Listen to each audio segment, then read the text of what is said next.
বাতিল হয়ে গেল ওবিসি সার্টিফিকেট। 2010 সালের পর জারি হওয়া সমস্ত ওবিসি সার্টিফিকেট বাতিল।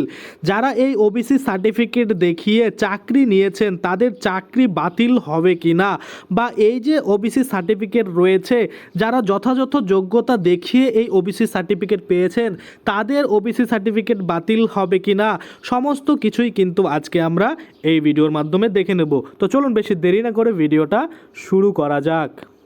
ভিডিওটা শুরু করার প্রথমে আপনাদের যে কাজটা করতে হবে, এই যে দেখুন এখানে একটা লাইক বাটন রয়েছে, এখানে ক্লিক করে ভিডিওটাকে লাইক করতে হবে। আর সাথে দেখুন এখানে সাবস্ক্রাইব বাটন রয়েছে, এখানে ক্লিক করার পরে নোটিফিকেশন বেল আইকনটা আসবে, এখানে ক্লিক করে আপনারা অল নোটিফিকেশন বেল আইকন যেটা রয়েছে সেটাকে অন করে দেবেন। তাতে করে কি হবে, যখনই আমি কোনো নতুন ভিডিও আপলোড করবো সেটা নোটিফিকেশন আপনার কাছে পৌঁছে যাবে। আর যারা আগে থেকে সাবস্ক্রাইব করে রেখেছেন তাদেরকে অসংখ্য ধন্যবাদ।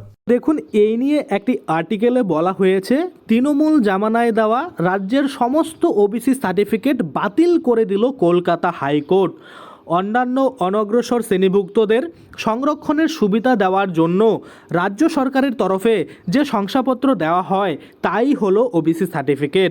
বুধবার কলকাতা হাইকোর্ট জানিয়েছে এই রায় ঘোষণার পর থেকেই বাতিল হওয়া শংসাপত্র আর কোনো চাকরির প্রক্রিয়ার ব্যবহার করা যাবে না। হাইকোর্টের এই নির্দেশের ফলে বাতিল হলো প্রায় 5 লক্ষ ওবিসি সার্টিফিকেট। তবে একই সঙ্গে হাইকোর্ট জানিয়েছে এই সার্টিফিকেট ব্যবহারকারী যারা ইতিমধ্যে সুযোগ পেয়ে গিয়েছেন এই রায়ে তাদের উপর কোনো প্রভাব পড়বে না। অর্থাৎ ইতিমধ্যে যারা ওবিসি সার্টিফিকেট দেখিয়ে যেসব কাজকর্ম হয়, যেসব সুবিধা হয় যেগুলো আপনারা নিয়ে নিয়েছেন তাদের জন্য কিন্তু কোনো রকম এফেক্ট পড়বে না। কিন্তু পরবর্তীতে এখন যারা নতুন করে এই সার্টিফিকেটের সুবিধা নিতে যাবে তাদের কিন্তু প্রবলেম হবে। বুধবার কলকাতা হাইকোর্ট অবশ্য নির্দিষ্ট করে তৃণমূল সরকারের কথা বলেননি।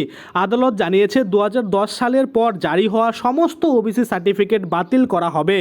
ঘটনাচক্রে 2011 সাল থেকে রাজ্যে ক্ষমতায় এসেছে তৃণমূল, ফলে আদালতের নির্দেশ মূলত কার্যকর হতে চলেছে তৃণমূল জামানায় ইস্যু করা ওবিসি সার্টিফিকেটের উপরই। কেন এই সিদ্ধান্ত? কলকাতা হাইকোর্ট বলছে 2010 সালের পরে যে সমস্ত ওবিসি সার্টিফিকেট তৈরি করা হয়েছে তা যথাযথভাবে আইন মেনে বানানো হয়নি, তাই ওই শংসাপত্র বাতিল করতে হবে।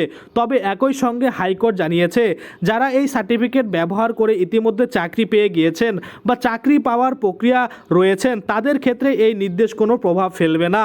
বাকিরা আর চাকরি প্রক্রিয়ায় এই যে শংসাপত্র ব্যবহার করতে পারবে না। অর্থাৎ আপনারা আশা করি বুঝতে পারছেন যে যারা চাকরি অলরেডি পেয়ে গেছে বা যাদের প্রক্রিয়া চলছে চাকরি পাওয়া তাদের কোনো প্রবলেম হবে না, কিন্তু যারা নতুন করে চাকরি পাবে বা এই সুবিধা নিতে যাবে তাদেরই কিন্তু প্রবলেম হবে। কলকাতা হাইকোর্টের বিচারপতি তপব্রত চক্রবর্তী এবং বিচারপতি রাজশেখর মহান্তা কিন্তু বুধবার এই রায় ঘোষণা করেন। তাদের বেঞ্চ বলে যে এরপরে কারা ওবিসি হবেন তার রাজ্যের যে আইনসভা অর্থাৎ বিধানসভাকে ঠিক করতে হবে।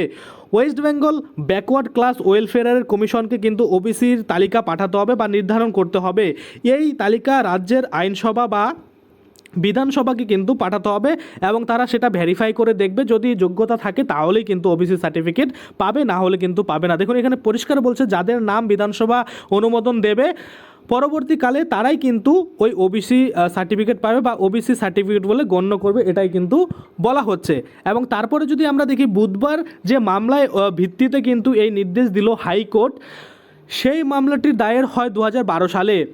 মামলাকারীদের তরফে আদালতে হাজির ছিলেন আইনজীবী সুদীপ্ত দাশগুপ্ত এবং বিক্রম বন্দ্যোপাধ্যায়। তারা জানিয়েছেন 2010 সালে একটি অন্তর্বর্তী রিপোর্টের ভিত্তিতে পশ্চিমবঙ্গে অন্যান্য অগ্রসর শ্রেণী তৈরি করেছিল বামফ্রন্ট সরকার। ওই শ্রেণীর নাম দেওয়া হয় ওবিসি, কিন্তু তারপরের বছরই বাংলার মসনদ থেকে কিন্তু সরে যায় বামফ্রন্ট। 2011 সালে ক্ষমতায় আসে তৃণমূল। নতুন সরকার ক্ষমতায় এসে ওই শ্রেণী সংক্রান্ত চূড়ান্ত রিপোর্ট ছাড়াই একটি তালিকা তৈরি করে এবং আইন প্রণয়ন করে, এবং তারপরেই কিন্তু যারা এই ভিত্তিতে মামলা করে তৃণমূল সরকারের বিরুদ্ধে তারপর থেকে কিন্তু কেস চলতে থাকে। এবং এই মামলার ভিত্তিতে 2012 সালে হওয়া ওই মামলাকারীরা আদালতে আর্জি করেন অবিলম্বে ওই আইন খারিজ করার জন্য।